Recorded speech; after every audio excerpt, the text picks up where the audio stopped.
And he has a very wonderful phrase for this particular ethic. He calls it this worldly asceticism. Asceticism usually refers to monasteries, monks, who live very simply, rigid, rule-bound lives.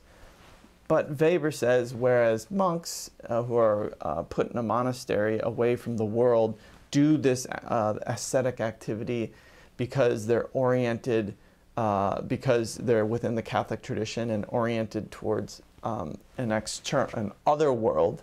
Weber says, no, no, no. What's special about this idea, this switch that's been thrown, is it takes ascetic activity, discipline, hard work, rules, don't deviate, don't spend luxuriously, and puts it in this world. So you all of a sudden have all these Protestants walking around with this responsibility, this weight on their shoulders.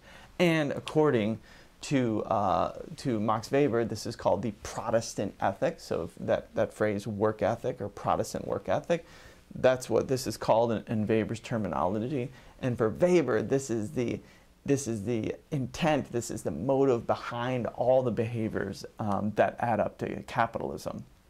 So we have then attached to this, there's certain kind of more specifiable values. There's values of self-control, diligence, restraint, individualism. So we have this kind of end, and again, this idea from the Protestant Reformation has this kind of end goal of union with God, and it's a vision in which people are diligent, that they're controlling of themselves, they're restrained, they're oriented towards hard work in God, and that kind of those end product values create this ethic, this way of life that in Weber's argument actually produces capitalism.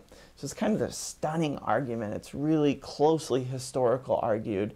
And what he shows is again, using with his tradition in the background of value rationality, what he's showing us is you can, through an argument like this, make a pretty good case for how kind of an end product, an end value, creates this certain set of behaviors that we can see in the world around us. So let me take a pause, and then I'll talk about how this argument about values becomes a part of 20th century sociology.